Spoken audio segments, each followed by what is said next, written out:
الحمد لله وكفى الصلاة والسلام على من لا نبي بعد ما بعد فأعوذ بالله من الشيطان الرجيم بسم الله الرحمن الرحيم قل اهبطوا منها جميعا فإما يأتينكم مني هدى فمن تبع هداي فلا خوف عليهم ولا هم يحزنون والذين كفروا وكذبوا بآياتنا أولئك أصحاب النار هم فيها خالدون صدق الله العظيم.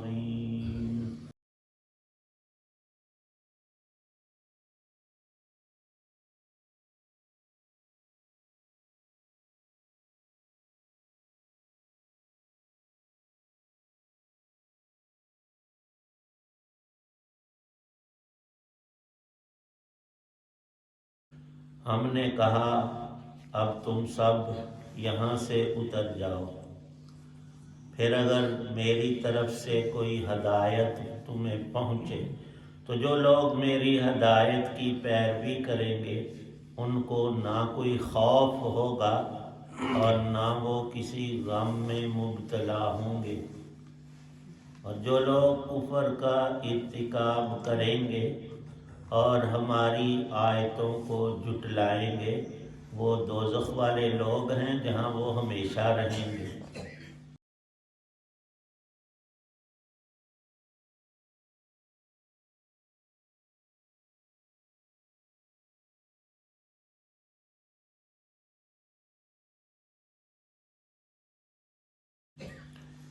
سورۃ البقرہ کی یہ دو آیات، آیت 38 اور آیت 39 ہیں۔ یہاں پر اس سورہ مبارکہ کے 4 رکوع مکمل ہو رہے ہیں، اور رکوع عام طور پر ایک مضمون کی تکمیل ہوتا ہے۔ جب ہم نماز میں قرآن پاک پڑھیں تو پہلے یہ ذوق زیادہ تھا، اب بھی کچھ نہ کچھ باقی ہے کہ نماز میں قیام میں قرآن پاک کا پڑھنا افضل ترین عبادات میں سے ہے۔ جو شخص چاہے مجھ کو بہت ہی بڑا اجر و ثواب ملے تو وہ نماز میں، اس میں بالخصوص سنتیں اور نوافل، فرض میں یہ حکم ہے کہ سب کا لحاظ ہو، جب باجماعت نماز ہے تو اس کو مختصر پڑھا جائے، بیماروں، کمزوروں، بوڑھوں، کام کرنے والوں کی رعایت رکھتے ہوئے، اور اپنی نماز میں کہیں یہ نہیں آیا کہ میری قل ہو اللہ تو ساری عمر لگا چاہے، قل ہو اللہ بھی آتی ہو تو اس میں بھی یہ حکم ہے کہ اس کو 2 4 5 10 دفعہ، 2 4 منٹ 10 20 منٹ جتنا آپ کا دل چاہے اور ہمت ہو اتنی دفعہ پڑھتے رہو، کوئی ضروری نہیں ایک دفعہ ہی پڑھنا۔ یہ جو رکوع لکھا ہوتا ہے یہاں پر ایک مضمون مکمل ہوتا ہے۔ جب ہم نماز میں سورۃ فاتحہ کے بعد قرآن پاک پڑھیں تو ایک رکوع پڑھنا چاہیے تاکہ ایک پورا مضمون ہو جائے، اور صورتیں چھوٹی وہ تو ایک مکمل حصہ ہے قرآن پاک کی ایک سورت۔ بعض حضرات کو کچھ صورتیں آتی ہیں، سورۃ یاسین اکثر پڑھی جاتی ہے، اسی طرح سورۃ الملک، تو ان دوسری صورتیں جو ہمیں یاد ہوں ان کو بھی خود پڑھا کریں۔ مغرب کے نفل ہیں اوابین کے 4 یا 6 رکعتیں نفل کی، ان میں قرات لمبی ہو، ان میں سورہ یاسین کا ایک ایک رکوع پڑھے تو وہ 4 رکعتوں میں ہو جائے گا۔ اسی طرح سورۃ الملک ہے، اور تہجد میں نبی پاک صلی اللہ علیہ وسلم پہلے 2 چھوٹی سی رکعتیں پڑھتے تھے تاکہ نیند کے اثرات مکمل ختم ہو جائیں، پھر اس کے بعد لمبی رکعتیں پڑھتے تھے۔ قرآن پاک کے اعجازات میں یہ بھی ہے کہ مضمون کو مکمل کرتے ہوئے اس رکوع پر اللہ پاک نے ارشاد فرمایا، جب آدم اور حوا سے لغزش ہوئی، ایک درخت ممنوع تھا اس کا پھل نہیں کھانا، شیطان کے پھسلانے پر، اور وہ بھی اس نے دھوکہ دیا، اور ہم سب کو بھی وہ دھوکہ دیتا ہے۔ وہ آدم اور اولاد آدم کا ازلی دشمن ہے، جماندرو۔ اس نے قاسمہما 2 باتوں کی پٹی پڑھائی، ایک یہ کہ اس کے کھانے کی پہلے تم میں استعداد نہیں تھی، چھوٹا بچہ صرف دودھ ماں کا یا فیڈر پیتا ہے، اس کو کوئی پھل کھلانا چاہے، اس کے ابھی دانت ہی نہیں ہوئے۔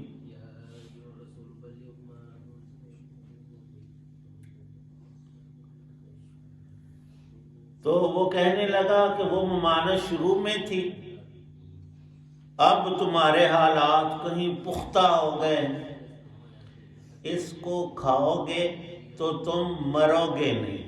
اور زندگی ہر شخص کو پیاری ہے، عربی میں کہتے ہیں فلاں چیز امر ہو گئی، مرنے سے نکل گئی۔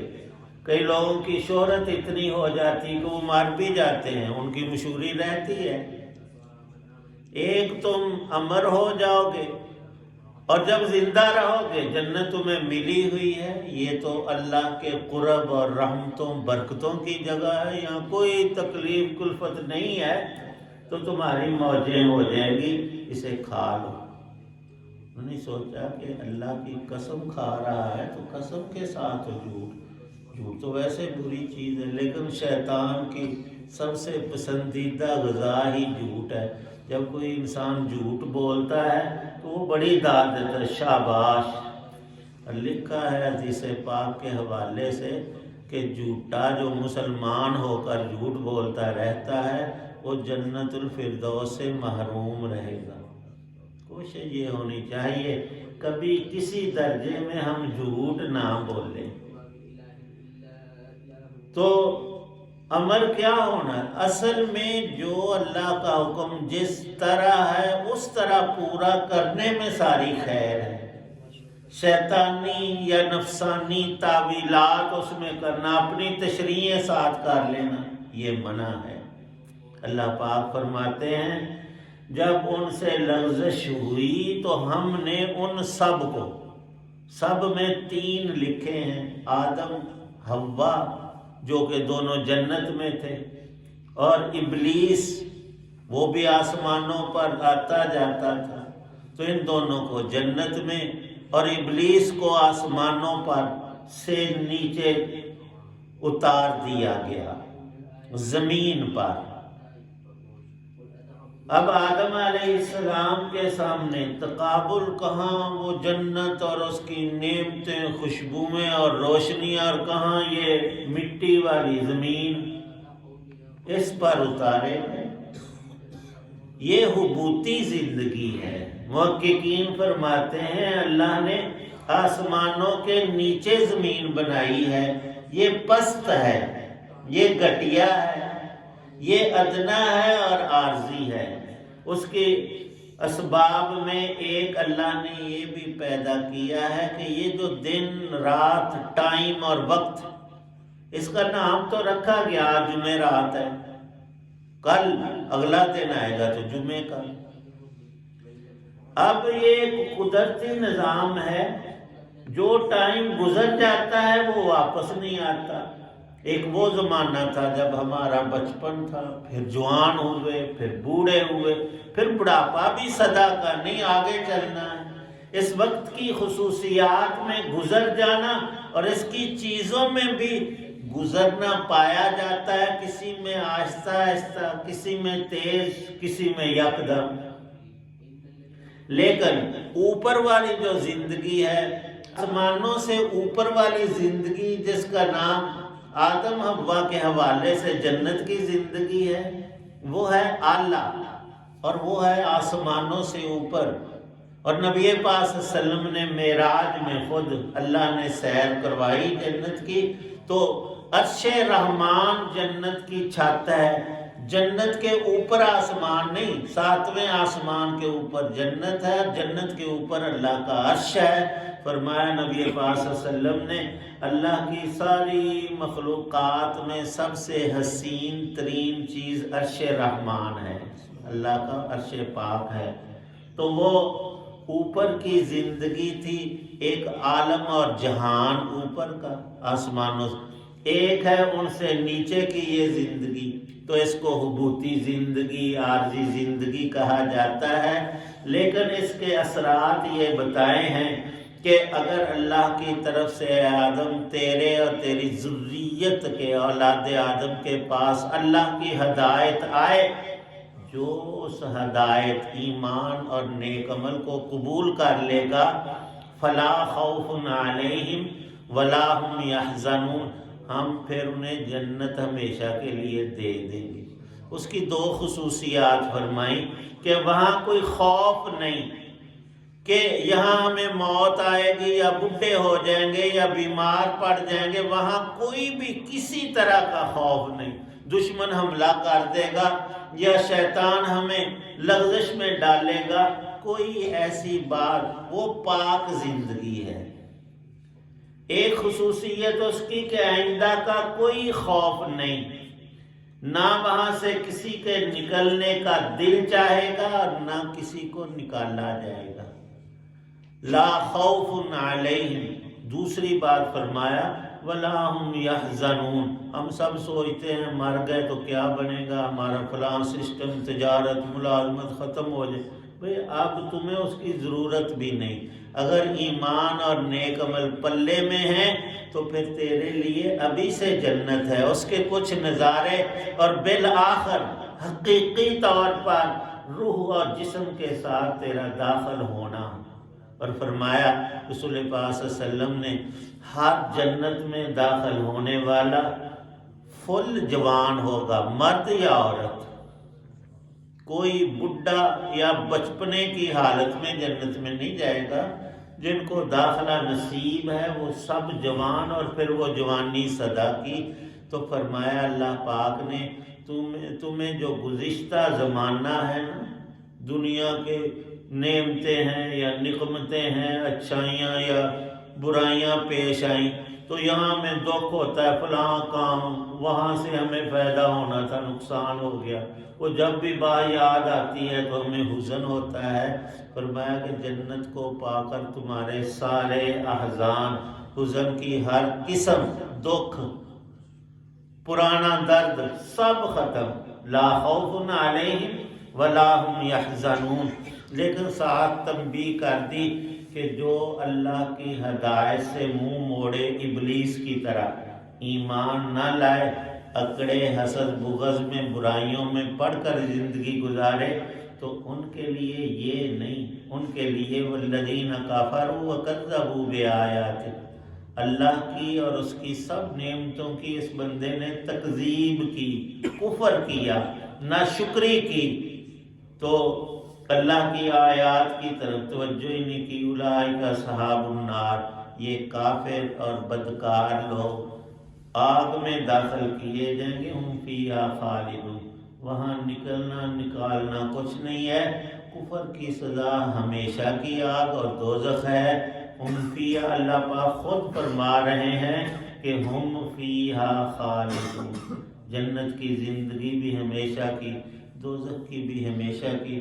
یہ چند دن جو ہمارے پاس ہیں یہ آخرت سنوارنے کے لیے، نہ کہ بگاڑنے کے لیے۔ اور یہاں آج ہم موجوں میں، موج کس کا نام ہے؟ غفلت کا۔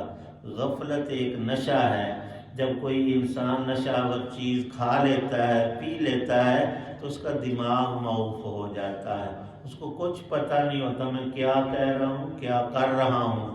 تو یہ غفلت کا نشہ یا تو قرآن سے اترتا ہے، اللہ کے فرمان اور ہدایت، یا بالآخر موت آ کر اس کو اتار دیتی ہے، موت کی تلخی، لیکن اس وقت کا اس نشے غفلت کا دور ہونا مفید نہیں۔ آج اور ابھی یہ رسول پاک صلی اللہ علیہ وسلم نے فرمایا، حضرت عمر کے بیٹے عبداللہ اپنی ماں کے ساتھ ایک دیوار کی لپائی کر رہے ہیں مدینے میں، گھر کی دیوار کچی تھی، بارشوں وغیرہ سے وہ خراب ہو جاتی ہے، تو لیپ رہے تھے۔ نبی پاک صلی اللہ علیہ وسلم کا گزر ادھر سے ہوا، آپ نے فرمایا کیا کرتے ہو؟ یہ تو انسان کی فطرت ہے، دیکھ کر بھی پوچھتے ہم سب، ہاں جی کی کم ہو رہے؟ انہوں نے عرض کیا کہ ہم لپائی کر رہے ہیں، دیوار کو درست کر رہے ہیں کہ گرے نہ۔ فرمایا کہ یہ تو تم درست کر رہے ہو، لیکن اصل مسئلہ ہے کہ زندگی اپنی درست کرو، اس کا اس دیوار کے گرنے سے پہلے گر جانے کا خدشہ ہے۔ دیوار تو ٹھیک ہوگی، کچھ عرصہ رہے، لیکن تمہاری اپنی کیا گارنٹی ہے؟ تو یہ تلقین فرمائی ہے کہ عبداللہ، اور عبداللہ نام بڑا پیارا ہے، رسول پاک صلی اللہ علیہ وسلم کے والد گرامی کا نام عبداللہ ہے، اور دو ناموں کو پسند کیا رسول پاک صلی اللہ علیہ وسلم نے، عبداللہ اور عبد الرحمن۔ اس کا ترجمہ ہے اے اللہ کے بندے، اور نبی کا جب خطاب ہے تو وہ عبداللہ بھی تھے، ہم سب بھی عبداللہ ہیں، اللہ کے بندے ہیں۔ تا قیامت ہر انسان اس میں آتا ہے کہ اے بندے تو اپنی زندگی کی سب سے زیادہ فکر کر، یہ دوبارہ نہیں ملے گی، آج اس کو نیکی سے بھر لے۔ اللہ پاک توفیق بخشے۔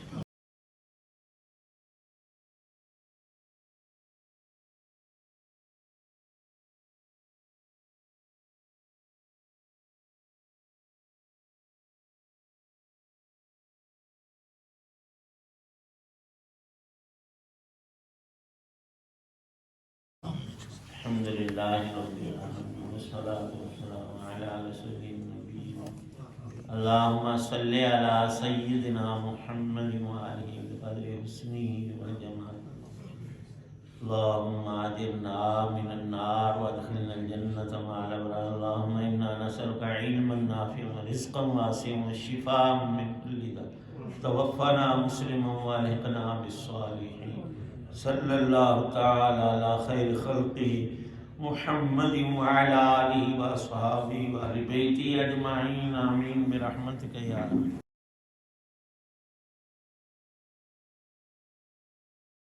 محترم سامعین، ناظرین و ویورز، آپ سن رہے تھے اور دیکھ رہے تھے راہ ہدایت و نجات کے سلسلے کا وراغ درس قرآن۔ آج کے درس میں سورہ البقرہ کی آیات مبارکہ 38 اور 39 کی تلاوت، ترجمہ و تفسیر بیان کی گئی، اور مدرس تھے جناب مولانا محمد اقبال صاحب۔ یہ روحانی اور قرآنی سلسلے کا وراغ جو سراسر باعث خیر، باعث برکت اور باعث ثواب ہے، ہر صبح کی طرح روزانہ اپنے یوٹیوب چینل بشیر رشیدی سے پیش کرتا ہوں۔ لہٰذا اگر آپ نے ابھی تک اس چینل کو سبسکرائب نہیں کیا، ضرور سبسکرائب کیجیے گا، تاکہ آنے والے ایسے روحانی اور قرآنی وراغ آپ تک اور دوستوں تک باقاعدہ اور پر وقت پہنچ سکیں۔ بیل آئیکن کو بھی پریس کیجیے گا۔ اللہ تعالیٰ آپ کا حامی ناصر ہو۔ اللہ آپ کو، آپ کے اہل خانہ کو ہمیشہ اپنی زبان میں رکھے، آمین۔ اپنا بہت خیال رکھیے گا۔ دعاؤں میں پاک وطن، والدین و آباء و اجداد، اعزاء کار اور دوستوں کے علاوہ اس ناچیز کو بھی انہیں شامل فرمائیں تو بہت شکر گزار ہوں گا۔ اللہ تعالیٰ آپ کو، آپ کے اہل خانہ کو ہمیشہ خوش رکھے، آباد رکھے، شاد باد رکھے، آمین۔ السلام علیکم ورحمۃ اللہ وبرکاتہ۔ پاکستان زندہ باد۔ اللہ حافظ۔